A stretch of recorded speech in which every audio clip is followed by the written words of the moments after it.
Finance మినిస్టర్గా కూడా చేశారు. ఉందమ్మా.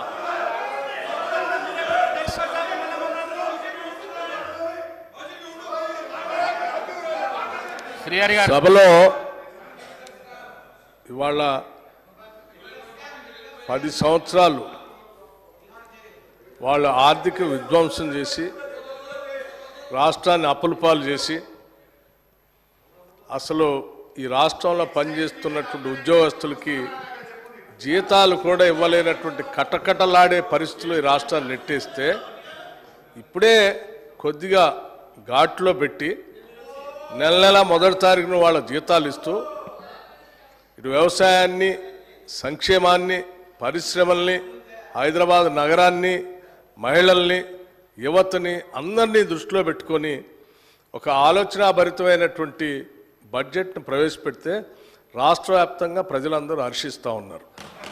కానీ హరీష్ రావు గారు ఒక్కడికి మాత్రం చాలా కంటగింపుగా ఉంది. అధ్యక్ష, ఏంది రాష్ట్రాన్ని బాగు చేయటం కోసం ఇట్లా బడ్జెట్ పెడతా ఉన్నారు, మాలాగా ఆదాయాన్నంతా రకరకాల మార్గాల్లో ఖాళీ చేస్తే అయిపోయేది కదా, ఇదేంది అని వారు మాట్లాడుతూ, మేము వాస్తవాలే మాట్లాడతాం, మాదంతా విన్న తర్వాత మీరు చెప్పండి అన్నారు. నేను సైలెంట్ కూర్చొని రాసుకుంటున్నాను. ఏం చెప్పారు? లేచి ఎక్సైజ్ మంత్రి గారట లేచారట, వారు 7,000 కోట్ల ఆదాయాన్ని పెంచడానికి గల్లీ గల్లీ బెల్ట్ షాప్ పెడతాం, మేము పెంచుతామని వారు చెప్పారట. ఇప్పుడే కదా అందరు విన్నారు కదా అధ్యక్ష, ఆ మాట ఏమన్నా అన్నారా వారు? ఇంతకంటే అన్యాయంగా ఉన్నది లేనట్టు లేనిది ఉన్నట్టు ఈ రాష్ట్ర ప్రజలకి భ్రమలు కల్పించి 10 ఏళ్ళు రాష్ట్రాన్ని సర్వనాశనం చేశారు. ఇప్పుడు మళ్ళీ మొదలుపెట్టారు. 5 నిమిషాల్లోనే భ్రమలు కల్పించడానికి ప్రయత్నం చేస్తున్నారు. ఇది ఎక్కడ అన్యాయం అధ్యక్ష?